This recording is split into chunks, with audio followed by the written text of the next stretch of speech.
आज आपका जुटा ये जनसमूह इस बात की गवाही दे रहा है कि आने वाला कल कमजोरों का, गरीबों का, दलितों का, पिछड़ों का, आदिवासियों का, मुसलमानों का, अन्य धार्मिक अल्पसंख्यकों का और हर जातियों के गरीब लोगों का है।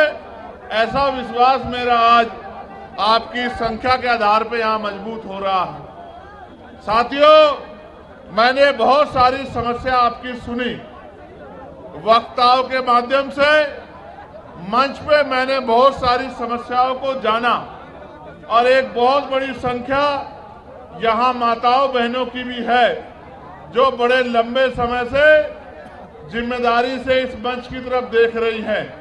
बहुत बड़ी संख्या में नौजवान और जिम्मेदार लोग भी पहुंचे हैं। हालांकि आप भी जानते हैं कि पहले ये रैली 1 तारीख को होनी थी, लेकिन प्रशासन और सरकार द्वारा परमिशन नहीं दी गई और 1 तारीख के कार्यक्रम को आगे बढ़ा के 8 तारीख को करना पड़ा। शायद सरकार की ये मंशा रही होगी कि जब 1 तारीख को कार्यक्रम नहीं होगा तो 8 तारीख का कार्यक्रम फेल हो जाएगा। लेकिन मैं ये समझता हूं कि वो आपकी शक्ति से अनभिज्ञ हैं, उनको आपके संघर्ष की जानकारी नहीं है, इसलिए उनको ऐसा लगा कि अगर 1 की जगह कार्यक्रम किसी अन्य तिथि में होगा तो कार्यक्रम सफल नहीं होगा। मैं मुख्यमंत्री जी को ये कहना चाहता हूं कि ये तो मात्र टेलर है, पिक्चर तो आने वाले समय में हम लोग आपको दिखाएंगे। सम्मानित साथियों, ये देश 15 अगस्त 1947 को आजाद हुआ है। 14 अगस्त 1947 को हम लोग इस देश में ब्रिटिश हुकूमत के अधीन थे। ब्रिटिश हुकूमत के अधीन होने के कारण इस देश में बहुत सारे हक अधिकार हक वंचित समाज के लोगों को नहीं थे।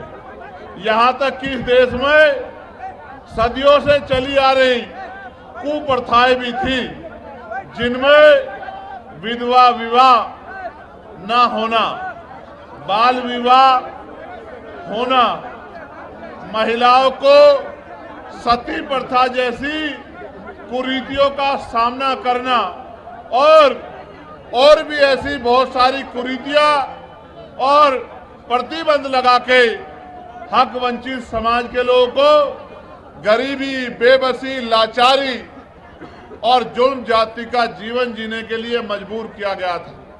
ये बात मैंने आपको इसलिए बताई कि आज भी आपकी समस्याओं में ये समस्याएं प्रमुख हैं कि रोटी, कपड़ा, मकान जो बुनियादी जरूरत है, खाने के लिए रोटी, पहनने के लिए कपड़ा, सर ढकने के लिए छत, पीने के लिए साफ पानी और आत्म सम्मान का जीवन, ये बुनियादी जरूरतें हैं।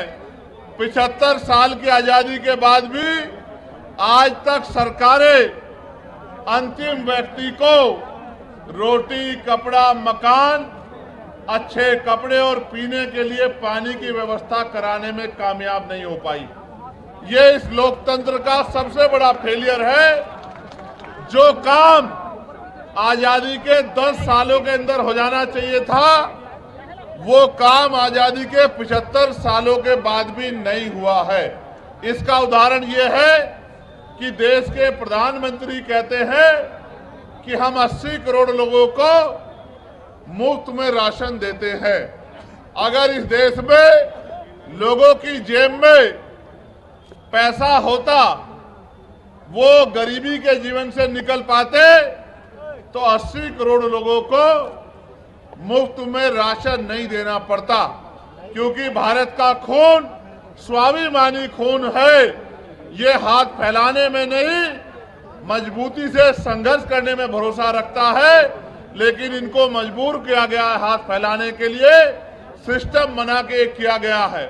मैं इसलिए आपसे कह रहा हूं और मैं तर्क के साथ आपको कहना चाहता हूं, मीडिया भी इस बात को दिखाएगा कि भारत के साथ साथ कई ऐसे अन्य कंट्रियां भी हैं, कई ऐसे देश भी हैं जो भारत के समकालिक या भारत के बाद आजाद हुए, और आज उन देशों में जाके देखोगे तो आपको एहसास होगा कि वो भारत से लगभग 50 साल आगे चल रहे हैं। जब एक समय पे आजाद हुए देश अगर बहुत दूर ना जाके यहीं चाइना को देखा जाए, भारत की इकोनॉमी, यहाँ के नेतागण 5 ट्रिलियन बनाने की बात करते हैं।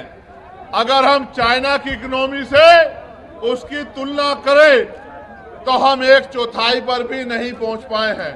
एक समय में आजाद हुए देशों में इतना अलग अलग तरह का आर्थिक गैर बराबरी का जो उदाहरण मिलता है, ये इस बात का उदाहरण है कि आज भी इस देश का अंतिम व्यक्ति बुनियादी सुविधाओं से वंचित है।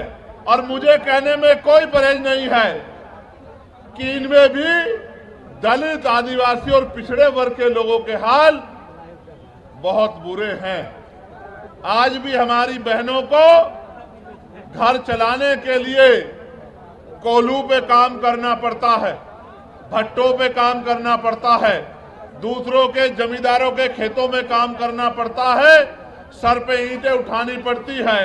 मुझे सबसे बड़ी पीड़ा तब हुई थी जब कोरोना काल में मजदूर शहरों से पलायन करके घर की तरफ चला था और इन सरकारों के पास उन मजदूरों को देने के लिए, घर पहुंचाने के लिए ट्रेन की व्यवस्था भी नहीं थी। इस मेरे परिवार ने जो दूसरों के महल बनाता है, घर बनाता है, बिल्डिंग बनाता है, कंपनी बनाता है, इन अमीरों के पास कोरोना काल में इन गरीबों को का पेट भरने के लिए रोटी की व्यवस्था भी नहीं थी। मैंने देखा किस तरह मजदूर पलायन करके आया, कहीं ट्रेन के नीचे जाके मरा, कहीं भूखे पेट मरा, कहीं पानी की कमी के कारण मरा, और माए अपने बच्चों को बैग की चैन के ऊपर अपने बच्चों को लिटा लिटा के सफर कर रही थी। पैर में छाले पड़ गए, हाथों में छाले पड़ गए, गले सूख गए, हृदय गति रुक गई, हजारों लोगों की जान गई। लेकिन यहाँ की और केंद्र की निकम्मी सरकार बैठ के गरीबों की मौत का तमाशा देखती रही। ये हमने अपनी आंखों से देखा। सबसे ज्यादा मजदूर अगर देश के किसी कोने में जाता है तो वो बिहार का व्यक्ति है, जो अपना पेट पालने के लिए अन्य से प्रदेशों में जाके रोजगार ढूंढने का काम करता है।